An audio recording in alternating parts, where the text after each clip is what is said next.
அந்த கதையில் மீதி கதை இருக்குல்ல, அது சொல்கிறேன். ஆக்சுவலாக இன்றைக்கி தான் வந்து நமக்கு இந்த மருந்து வைக்கிறது, வசியம் பண்ணுறது, புருஷனை வந்து இந்த முந்தானையில் முடிச்சு போடுறது, இதுக்கெல்லாம் ஏதாவது பண்ணி கொடுங்க கேட்குறாங்க, பண்ணி தரோம். ஸோ இது வந்து இப்போது நடக்கிறது கிடையாது, ஆனால் இதெல்லாம் ஆதி காலத்துலேருந்தே நடந்துட்டுருக்கிற ஒரு விஷயம். அப்படி தான் வந்து துரியோதனனுடைய ஒய்ஃப்மே போயிட்டு ஒருத்தர்கிட்ட இந்த மாதிரி என்னுடைய கணவர் இப்படிலாம் ரொம்ப அராஜகம் பண்ணுறாரு, ஸோ அட்லீஸ்ட் ஏன் பேச்சாச்சும் கேட்கணும் அப்படின்னு சொல்லி ஒரு மருந்து கேட்டு வாங்கிட்டு வராங்க.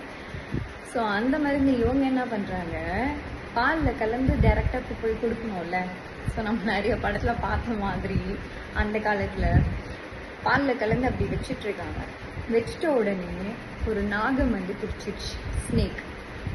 அந்த சர்ப்பம் யாருன்னா தக்ஷன், சரிங்களா? தக்ஷனுடைய கதாபாத்திரம் நிறைய பேருக்கு தெரியும். ஸோ அந்த தக்ஷன் பிடிச்சிட்ட உடனே இவங்களுக்கு கட்டுப்பட்டாச்சு. ப்ளஸ் நீயும் எனக்கு மனைவின்னு சொல்லிட்டு அந்த தக்ஷன் வந்து ரொம்ப பெரிய உருவம் எடுத்து ஒரு விதமான டார்ச்சராகவே போயிடுச்சு, அவ்வளோ பெரிய ப்ராப்ளம் ஆயிடுச்சு.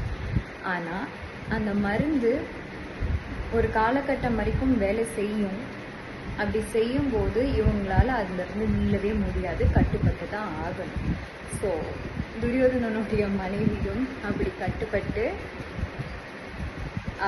இருந்திருக்காங்க. ஸோ இந்த விஷயம் நம்ம கிருஷ்ணருக்கு தெரியாமல் இருக்குமா? அவருக்கு தெரியாமல் எதனா நடக்குமா? அவருக்கு தெரிஞ்சிச்சு. இதை தான் வந்து திரௌபதிக்கு சொல்லி கொடுத்தாங்க. ஸோ போயிட்டு இவங்க அப்படி கேட்க இந்த விஷயம் துரியோதனனுக்குமே தெரியும். அதனால் அமைதியாக அவரை கிளம்பி போயாச்சு.